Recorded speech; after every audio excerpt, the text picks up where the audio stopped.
iyuldan pensiyalar ommaviy to'xtatildi degan gapni eshitgan bo'lsangiz, bu videoni oxirigacha ko'rishingiz shart. Chunki bu masala faqat pensionerlarga emas, ularning farzandlari, nabiralari, vasiylari, chet elda yurgan yaqinlari va hatto hozir pensiyaga chiqishga tayyorlanayotgan odamlarga ham bevosita tegishli. Men bugun sizga vahima qilish kerakmi yoki yo'qmi? Kimlarning pensiyasi haqiqatan ham vaqtincha to'xtatilishi mumkin? Kimlar bemalol pensiyasini olishda davom etadi? Qaysi hujjatlarni tayyorlab qo'yish kerak va eng muhimi, xatoga yo'l qo'ymaslik uchun hozirdan nima qilish kerakligini tushunarli qilib aytib beraman. Kanalga hozirroq obuna bo'ling, videoga like bosing, chunki bunday ma'lumotlar kechikib eshitilsa, odam bir necha oy pulini ola olmay sarson bo'lishi mumkin. Avvalo men bir narsani aniq aytib qo'yaman. Pensiya degani davlat tomonidan belgilangan huquq.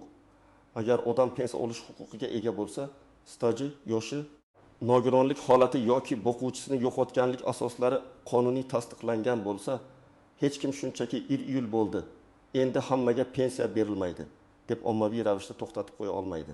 Lekin muammo boshqa joyda. Ayrim hollarda pensiya to'lovlari avtomatik tekshiruvlar, hujjatlarda nomuvofiqliklar, yashash joyi, bank kartasi, shaxsni tasdiqlash, tiriklik fakti, ortiqcha to'lov yoki ma'lumotlar bazasidagi farqlar sababli vaqtincha to'xtatilishi mumkin. Odamlar esa mana shu vaqtinchalik to'xtatishni ommaviy to'xtatish deb tushunib, vahimaga tushadi. Oldin qanday edi?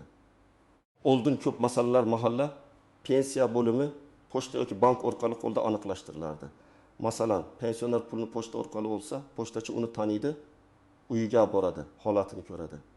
Bank kartasi orqali olsa, odam kartadan foydalanadi. Lekin shaxsiy ma'lumotlar bo'yicha chuqur elektron solishtirish har doim ham tez bo'lmasdi. Hujjatda bitta harf xato yozilgan bo'lsa, pasport seriyasi eski bo'lsa, familiya nikohdan keyin o'zgargan bo'lsa, bu masala ba'zan yillar davomida sezilmay yuraverardi. Endi nima o'zgaryapti? Davlat idoralari ma'lumotlar bazalarini bir-biri bilan ko'proq solishtiryapti. FDYO ma'lumotlari, migratsiya, bank, soliq, kadastr, tibbiy ijtimoiy ekspertiza, bandlik, o'lim qaydnomalari, yashash manzili va boshqa ma'lumotlar elektron tarzda tekshiriladi. Bu bir tomondan yaxshi, soxta to'lovlar, qo'rtiqcha pensiya. Vafot etgan odam nomiga pul olish, noto'g'ri hisob-kitoblar kamayadi. Ikkinchi tomondan esa oddiy odamning hujjatida kichkina nomuvofiqlik bo'lsa ham, tizim uni aniqlashtirish kerak deb chiqarishi mumkin. Ana shunda pensiya birdan to'xtagandek ko'rinadi. Endi kimlar xavotir olishi kerak? Kimlar esa ortiqcha vahima qilmasligi kerakligini birma-bir tushuntiraman. Birinchi navbatda hujjatlari to'liq, pasporti yoki ID kartasi amal qilayotgan, bank kartasi o'z nomida, yashash manzili aniq, pensiyani o'zi olayotgan, doimiy ravishda tizimda muammosiz ko'rinib turgan pensionerlar odatda xavotir qilmasa ham bo'ladi. Masalan, olib takaziz yoshli otaxon Toshkent viloyatida yashaydi. Pensiyasi har oy 2 million 400 ming so'm bank kartasiga tushadi. ID kartasi yangi, telefon raqami bankda o'z nomiga ulangan, pensiya bo'limida ma'lumotlari to'g'ri. Bunday holatda iyul kelgani uchun pensiya o'z-o'zidan to'xtab qolmaydi. Lekin ikkinchi toifa bor, hujjatlarda farq bor odamlar. Masalan, pasportda Abdullayeva Muhabbat deb yozilgan. Eski pensiya hujjatida esa Abdullayeva Muhabbat deb ketgan. Yoki tug'ilgan sana pasportda 1938 yil 2-mart, mehnat daftarchasida 1938 yil 21 mart bo'lib qolgan. Oddiy odam uchun bu mayda xato. Lekin elektron tizim uchun bu boshqa shaxs bo'lib ko'rinishi mumkin. Natijada ma'lumotlarni aniqlashtiring degan talab chiqadi. Agar pensioner buni vaqtida bilmasa, to'lov kechikadi. Uchinchi toifa. Chet elga uzoq muddatga ketganlar. Masalan, onaxon Rossiyadagi farzandiga tekis oyga ketgan, pensiyasi O'zbekistondagi bank kartasiga tushib turgan, farzandi kartadan pul yechib ishlatgan. Agar tizimda pensionerning mamlakatdan uzoq muddat chiqib ketgani, yashash joyi yoki shaxsiy tasdiqlash bilan bog'liq savol tug'ilsa, pensiya to'lovi aniqlashtirilishi mumkin. Bu yerda chet elga chiqqan har bir pensionerning pensiyasi to'xtaydi degan gap noto'g'ri.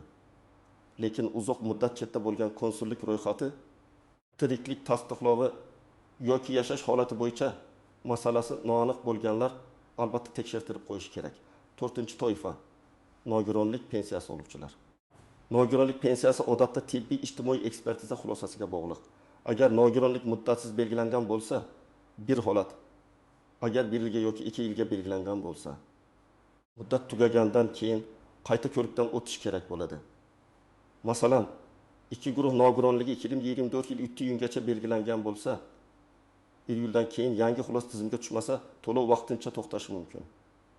Bu jazolash emas, bu huquqni tasdiqlovchi asosning muddati tugagani. Shuning uchun nogironlik pensiyasi olayotganlar eng birinchi navbatda o'z ekspertiza hujjatidagi muddatni tekshirishi kerak. 5-toifa boquvchisini yo'qotganlik pensiyasi oluvchilar. Bu yerda ham muhim shartlar bor. Masalan, bola 15 yoshgacha pensiya oladi. Agar kunduzgi ta'limda o'qisa, ma'lum yoshgacha davom etishi mumkin. Lekin o'qish to'g'risidagi ma'lumot vaqti tasdiqlanmasa yoki bola o'qishni tashlab ketsa yoki ta'lim shakli sidqi bo'lsa, pensiya bo'yicha savol tug'iladi. Hayotiy misol. 19 yoshli talaba o'quvchisini yo'qotganlik pensiyasi oladi. Har oy 900 ming so'm tushadi. U kollejni tugatib universitetga kirdi, lekin kunduzgi bo'limda o'qiyotganini pensiya bo'limiga tasdiqlatmadi. Tizimda bo'yin necha yoshdan oshgan ta'lim tasdig'i yo'q deb chiqsa, to'lov to'xtatilishi mumkin. Keyin hujjat olib borsa, masala qayta ko'rib chiqiladi, lekin odam vaqt yo'qotadi. 6-toifa. Ishonchnoma orqali pensiya olinayotgan holatlar. Ba'zi pensionerlar yotib qolgan, nogiron, uzoq qishloqda yashaydi yoki bankka bora olmaydi. Pensiyani farzandi, qo'shnisi yoki boshqa qarindoshi ishonchnoma orqali oladi. Bu qonuniy bo'lishi mumkin, lekin ishonchnomaning muddati, shaxli, notarial tasdig'i, bankdagi ro'yxat to'g'ri bo'lishi shart. Agar ishonchnoma muddati o'tmayinda tugasa, 1 iyuldan boshlab bank pul bermaydi yoki tizim to'lovini aniqlashtirishga chiqaradi. Bu ham pensiya bekor qilindi degani emas, hujjat yangilanishi kerak degani. 7-toifa. Vafot etgan shaxs nomiga pensiya tushib turgan holatlar. Men bunday vaziyatlarni alohida ogohlantiraman. Agar pensioner vafot etsa, yaqinlari bu haqda vaqtida xabar bermasa, bank kartasiga tushgan pensiyani ishlatishda davom etsa, keyinchalik bu ortiqcha to'lov hisoblanadi va qaytarilishi talab qilinadi. Masalan, pensioner may oyida vafot etdi.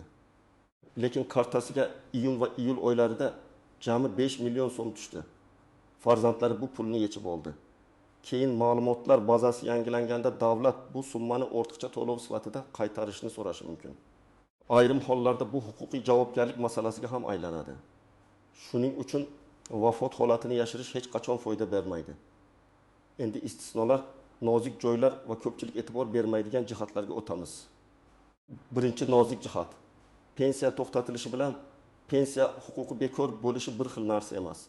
To'lov to'xtatilishi mumkin, lekin huquq saqlanib qoladi. Masalan, nogironlik qayta ko'rigidan kech o'tdingiz, hujjat tizimga 10 iyulda tushdi. To'lov iyul boshida kelmadi. Bu pensiyangiz butunlay bekor qilindi degani emas. Hujjat tasdiqlangach, to'lov tiklanishi va ayrim hollarda o'tgan davr uchun ham qayta hisoblanishi mumkin. Lekin bu uchun o'zingiz murojaat qilishingiz, ariza berishingiz, sababni ko'rsatishingiz kerak bo'ladi. Ikkinchi nozik jihat, bank kartasi muammosi pensiya muammosiga o'xshab ko'rinadi. Ba'zan pensiya jamg'armasi pulni o'tkazgan bo'ladi, lekin karta muddati tugagan, karta bloklangan, bankda shaxsni identifikatsiya qilish muddati o'tgan yoki telefon raqami noto'g'ri. Odam esa pensiyam to'xtadi deb o'ylaydi. Masalan, kartaning amal qilish muddati 1025 bo'lsa, iyul oyida karta ishlamasligi mumkin. Pul hisobda turadi, lekin siz yecha olmaysiz. Bunday holatda avval bankka borib, karta va hisob holatini tekshirish kerak. Uchinchi nozik jihat, yashash manzili. Doimiy ro'yxat bir joyda, haqiqiy yashash boshqa joyda bo'lsa, ayniqsa pochta orqali pensiya oluvchilar uchun muammo bo'lishi mumkin. Pochtachi keladi, odam topilmaydi. Qo'shnilar bu yerda yashamaydi deydi. Tizimga qayt tushadi. Keyin pensioner nega pulim kelmadi deb qoladi. Agar siz bir viloyatdan boshqa viloyatga ko'chgan bo'lsangiz, pensiya hujjatlaringizni ham yangi joyga moslab rasmiylashtirish kerak. Men shunchaki bolamnikida yashayapman deyish hayotda tushunarli, lekin davlat to'lov uchun rasmiy manzil muhim. 4-nozik jihat. Ishlayotgan pensionerlar. Ko'pchilik ishlasam pensiyam to'xtab qoladimi deb so'raydi. Yoshga doir pensiya olayotgan ko'pchilik fuqarolar ishlashi mumkin. Bu o'z-o'zidan pensiya to'xtaydi degani emas. Lekin ayrim turdagi imtiyozlar, qo'shimcha to'lovlar yoki maxsus pensiya holatlarida ishga joylashish ta'sir qilishi mumkin. Masalan, o'quvchisini yo'qotganlik bo'yicha qaramlik sharti. ayrim nafaqat turlari yoki parvarish bilan bog'liq to'lovlarda daromad va bandlik masalasi tekshiriladi. Shuning uchun umumiy qoida bilan shaxsiy holatni aralashtirmaslik kerak. 5-nozik jihat ortiqcha to'lov. Ba'zan odam pensiyani yillar davomida olib yurgan bo'ladi. Keyin tekshiruvda ma'lum bo'ladiki, hisob-kitobda xatolik ketgan. Masalan, staj 22 yil deb hisoblangan, aslida tasdiqlangan staj 25 yil bo'lib chiqadi. Har oy 1,5 ming so'mdan ortiqcha to'langan bo'lsa, o'tgan yilda bu 5 million 400 ming so'm bo'ladi. Davlat bu summani qaytarishni talab qilishi mumkin. Odam uchun bu og'ir. Lekin hujjat asosida tekshiruv o'tkazilganda shunday vaziyat chiqadi. Shuning uchun pensiya tayinlanganda berilgan hisob-kitob varaqasi, mehnat daftarchasi, ish haqi ma'lumotnomalari va arizalarni saqlab qo'yish juda muhim. 6-nozik jihat, SMS kelmasa ham pul tushgan bo'lishi mumkin. Aksincha SMS kelgan bo'lsa ham puldan foydalanish cheklangan bo'lishi mumkin. Shuning uchun faqat SMS ga qarab xulosa qilmang. Bank ilovasi, bankomat, bank operatori yoki pensiya jamg'armasi ma'lumoti orqali tekshirish kerak. Ayniqsa keksa odamlar telefon raqamini o'zgartirib qo'yadi, bankda esa eski raqam qoladi. Natijada xabar kelmaydi, ular pensiya yo'q deb o'ylaydi. 7-nozik jihat firibgarlar. 1000 yildan pensiyalar to'xtaydi. Menga pasport rasmingizni yuboring, kartangiz raqamini ayting. Men tiklab beraman degan odamlarga hech qachon ishonmang. Davlat organi sizdan Telegram orqali karta paroli, SMS kodi yoki bank ilovasi kodini so'ramaydi. Agar kimdir pensiyangiz blok bo'ldi, kodni ayting desa, bu firibgar. Ayniqsa pensionerlarning farzandlari va nabiralari iltimos ota-onangizga buni tushuntiring. Bir marta SMS kodni aytib yuborsa, kartadagi butun pul ketishi mumkin. Endi aniq nima qilish kerakligini bosqichma-bosqich aytaman. Birinchi qadam, hujjatlaringizni tekshiring. Pasport yoki ID karta amal qiladimi? Undagi ism, familiya, pensiya hujjatlaridagi ism, familiya bilan bir xilmi? Tug'ilgan sana to'g'rimi? JSHSH raqamingiz bank va pensiya tizimida to'g'ri kiritilganmi? Shuni aniqlang. Agar nikohdan keyin familiya o'zgargan bo'lsa, nikoh guvohnomasi yoki familiya o'zgarganini tasdiqlovchi hujjatni tayyorlab qo'ying. Ikkinchi qadam, bank kartangizni tekshiring. Karta muddati tugamaganmi? Karta o'z nomingizdami? Bankdagi telefon raqamingiz amaldami? Hisobingiz bloklanmaganmi? Bank sizdan qayta identifikatsiya talab qilmayaptimi? Shuni bilib oling. Agar karta muddati tugagan bo'lsa, pensiya keladigan hisobni yopib yubormasdan bank xodimidan pensiya to'lovi yangi kartaga qanday bog'lanishini so'rang. Ba'zi odamlar eski kartani yopib, yangisini ochadi, lekin pensiya eski hisobga bog'langan bo'lib qoladi. Mana shu sababli ham to'lov kechikadi. 3-qadam, pensiya jamg'armasiga yoki yagona interaktiv davlat xizmatlari portali orqali ma'lumotlaringizni tekshiring. Agar siz internetdan foydalana olmasangiz, yaqinlaringiz yordam bersin. Lekin shaxsiy parol, bank kodi va SMS kodini hech kimga bermang. Murojaatda aniq yozing, mening pensiya to'lovim bo'yicha ma'lumotlarni tekshirib berishingizni so'rayman. Shaxsiy ma'lumotlarimda nomuvofiqlik bor yo'qligini, to'lov holatini va zarur hujjatlar ro'yxatini ma'lum qilishingizni so'rayman. Shunday yozsangiz masala umumiy gap bo'lib qolmaydi. Aniq javob olish ehtimoli oshadi. 4-qadam, agar pensiya kelmay qolsa, darrov vahima qilmang, lekin kutib ham o'tirmang. Avval bankdan pul tushgan-tushmaganini tekshiring. Bank pul kelmagan desa, pensiya jamg'armasiga murojaat qiling. Agar pensiya jamg'armasi to'lov to'xtatilgan desa, sababini yozma tarzda so'rang. Og'zaki hujjat kerak ekan degan gap yetarli emas. Sizga aynan qaysi hujjat kerak? Pasport nusxasimi, arizami, nogironlik xulosasimi, o'qish ma'lumotnomasimi, ishonchnomami, yashash joyi tasdig'imi? Shuni aniq aytishlari kerak. 5-qadam, nogironlik pensiyasi oluvchilar muddatni hoziroq tekshirsin. Tibbiy ijtimoiy ekspertiza xulosasida qaysi sanagacha amal qilish yozilgan bo'ladi. Agar muddat yaqinlashgan bo'lsa, oxirgi kunga qoldirmang. Shifokor ko'rigi, tahlillar, yo'llanma ekspertiza navbati vaqt oladi. Bir kunlik kechikish ham to'lovda bir oylik kechishga sabab bo'lishi mumkin. Agar odam yotib qolgan bo'lsa, yaqinlar uning nomidan qonuniy tartibda murojaat qilish yo'lini so'rashi kerak. 6-qadam, o'quvchisini yo'qotganlik pensiyasi oluvchilar o'qish ma'lumotnomasini tayyorlab qo'ysin. Unda o'quvchi yoki talaba kunduzgi ta'limda o'qiyotgani, kursi, o'qish muddati, ta'lim muassasasi nomi aniq ko'rsatilishi kerak. Agar talaba akademik ta'tilga chiqqan bo'lsa, o'qishni tashlagan bo'lsa yoki boshqa ta'lim shakliga o'tgan bo'lsa, bu pensiyaga ta'sir qilishi mumkin. Yashirib yurish keyin ortiqcha to'lov sifatida qaytadi. 7-qadam chet eldagi pensionerlar alohida e'tiborli bo'lsin.